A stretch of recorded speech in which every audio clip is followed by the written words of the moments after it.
চকু ডাঠ কৰি চাওক এই প্ৰতিবেদন হঠাৎ চামগুৰি থানা চৌহদত চাঞ্চল্য থানালৈ আহিছে এই দুজন লোক মোনাত মৃতদেহ এওঁৰ চকুত চকু পানী চাৰিটাকৈ নিথৰ দেহ সম্পাদনা নকৰাকৈ দেখুৱাব নোৱাৰো আমি একেলগে পাঁচটাকৈ হত্যাকাণ্ড থানাত অভিযোগ দি দেখুৱালে চাৰিটা মৃতদেহ এটা মৃতদেহ নাই জঘন্য ঘটনা প্ৰতিবেশীয়ে ঘটোৱাৰ সন্দেহ ঘৰৰ সন্মুখত খেলি থকা কণমানিকেইটা প্ৰথমে সন্ধানহীন বিচাৰ খোচাৰ কৰি নাপালে প্ৰতিবেশীক সুধিলে আপোনাৰ বিচাৰি সিহঁতৰ ঘৰৰ মানুহটো সুধিলো যে আমাৰ ঘৰত অহা নাই এনেকৈ বুলি কৈছে এই আমাৰ ঘৰৰ ওচৰৰ মানুহ ৰহিমা ঘৰ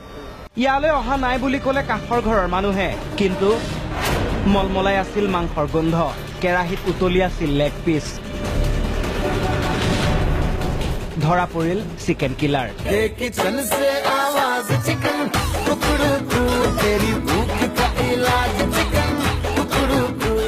এইজন লোকৰ 13টা মুৰ্গী নোহোৱা হৈছিল তাৰে 8টা মুৰ্গী ধৰি থোৱা বুলি অকপত স্বীকাৰোক্তি প্ৰতিবেশীৰ ক্ষুব্ধ হৈ উঠিল এওঁলোক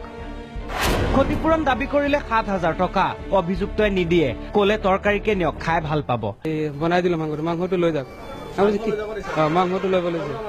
বনোৱা মাংসটো পাছত মাংসটো আমি লোৱা নাই কেলে ল'ম আমাৰ মুৰ্গী নাই হৈছে 8টা খঙত টিঙিৰি তোলা হৈ পৰিলে এওঁলোক বাকী 4টা মৰা মুৰ্গী লৈ থানাত হ'ল হাজিৰ ৰুজু কৰিলে গোচৰ আৰম্ভ হৈছে তদন্ত এতিয়াও সন্ধানহীন আন 8টা মুৰ্গী সেইকেইটাক বিচাৰিও চলিছে অভিযান ন্যায়ৰ অপেক্ষাত এওঁলোক অপেক্ষা মুৰ্গীকেইটা পোৱালৈ ক্ষতিপূৰণ দিয়ালৈ কেছত জয়ী হোৱাৰ লগে লগে সেই মুৰ্গীকেইটাকে মাৰি খানা এটা খাব